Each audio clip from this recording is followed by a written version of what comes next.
Mobile সঠিক নিয়মে update করলে আপনার মোবাইলে নতুন ফিচার অ্যাড হবে। মার্কেটে যে নতুন ভার্সনের মোবাইল এসেছে সেই মোবাইলের সব ফিচার আপনার মোবাইলেও পাবেন। মোবাইল হ্যাং করবে না, স্লো কাজ করবে না, মোবাইলের ব্যাটারি ব্যাকআপও বৃদ্ধি পাবে। তবে সঠিক নিয়মে মোবাইল আপডেট করতে হবে। আপনার মোবাইলে আপডেট আসার সঙ্গে সঙ্গে আপডেট করবেন না। আমার পুরাতন একটি মোবাইল আপডেট দিয়ে অনেক বিপদে আছি। মোবাইলের 12টা বেজে গেছে। মোবাইল দিয়ে ফটো তুললে ফটো অনেক ঝাপসা হয়, আর মোবাইল বারবার হ্যাং করে, স্লো কাজ করে, মোবাইলের ব্যাটারি ব্যাকআপও কমে গেছে। ভিডিওটি সঠিক সময়ে প্লে করেছেন। এখন দেখুন কিভাবে একটি মোবাইল সঠিক নিয়মে আপডেট করতে হয়। প্রথমে দেখাবো আপনার মোবাইলে আপডেট আসলে কিভাবে দেখবেন, আর আপডেট যদি আসে তাহলে সেই আপডেটটি দিলে আপনার মোবাইলের জন্য ভালো হবে নাকি ক্ষতি হবে, কিভাবে চেক করবেন তাও দেখিয়ে দিব। তাই টেনে টেনে ভিডিওটি না দেখে ধৈর্য ধরে দেখুন।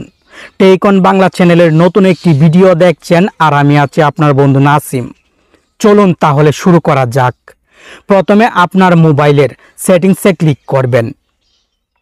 মোবাইলের সেটিংস থেকে অ্যাবাউট ডিভাইস সেটিংসে ক্লিক করবেন।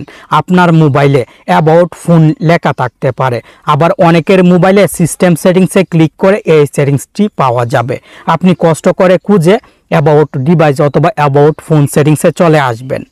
আমার মোবাইলটি ওপো ব্র্যান্ডের, তাই এখানে কালার ওএস লেখা শো হচ্ছে। আপনার মোবাইলটি অন্য ব্র্যান্ডের থাকলে এখানে অন্য লেখা শো হবে।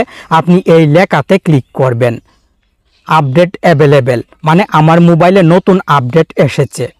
এইভাবে যদি এই সেটিংসে আসতে সমস্যা হয় তাহলে আপনি মোবাইলের সেটিংসে চার্জ বক্সে টাইপ করবেন সফটওয়্যার আপডেট সেটিংস চলে আসবে। এই সেটিংসে ক্লিক করবেন। আপডেট চেক করার সময় ইন্টারনেট অথবা ওয়াইফাই কানেকশান অন রাখবেন। চেকিং হচ্ছে। মোবাইলে নতুন আপডেট আসলে আপডেট অ্যাভেলেবেল লেখা শো হবে। এই যে দেখুন আমার মোবাইলে নতুন আপডেট এসেছে।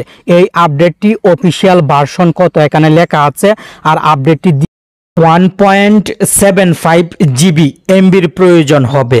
1.5 জিবির উপরে এমবি লাগবে। আপনার মোবাইলে আপডেট আসলে সেই আপডেটটি দিতে কয় এমবি লাগবে উপরের দিকেই শো হবে। আর আপডেট আসার সঙ্গে সঙ্গে ডাউনলোড অ্যান্ড ইনস্টলে ক্লিক করবেন না, চেক করবেন এই আপডেটটি দিলে আপনার মোবাইলের জন্য ভালো হবে নাকি ক্ষতি হবে। অবশ্যই চেক করবেন। চেক কিভাবে করবেন প্র্যাকটিক্যালি দেখিয়ে দিচ্ছি।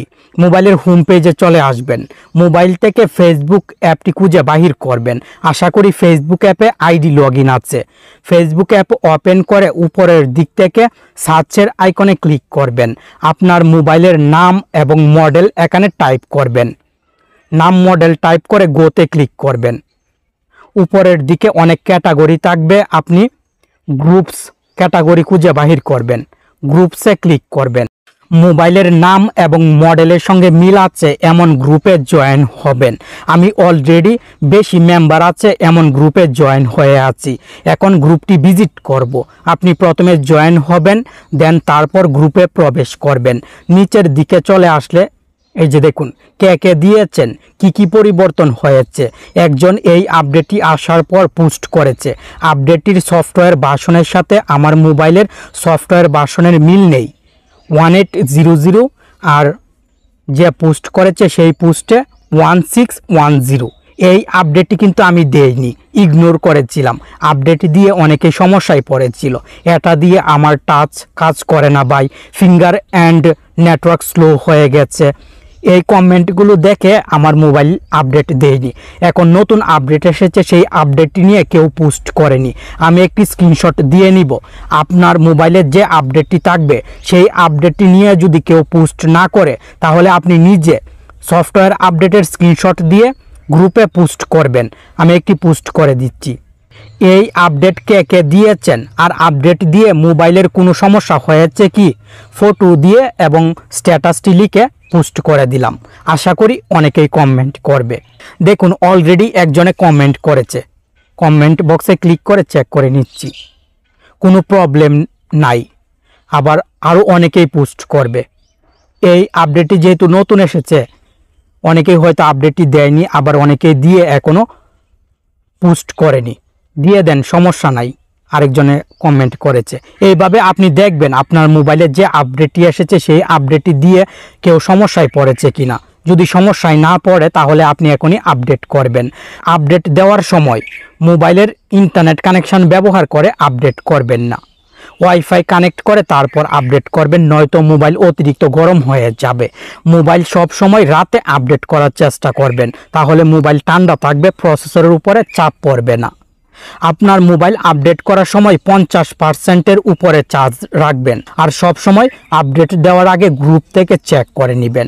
আমি কিন্তু আপডেট দিব না, এই আপডেটটি দিতেও আমি ভরসা পাচ্ছি না, কারণ আপডেটটি দিয়ে সমস্যায় পড়ে গেলে আবার আগের আপডেটে ফেরত যাওয়া যাবে না। আরও কিছুদিন পর গ্রুপ থেকে দেখে যদি কেউ সমস্যায় না পড়ে তাহলে আমি আপডেট দিব। আশা করি আপনি ক্লিয়ারভাবে বিষয়টি বুঝতে পারলেন। তবু যদি বুঝতে অসুবিধা হয় কমেন্ট করে জানাবেন। ভালো থাকুন, সুস্থ থাকুন, আর আমার ভুল ত্রুটি হলে ক্ষমা দৃষ্টিতে দেখবেন। ধন্যবাদ।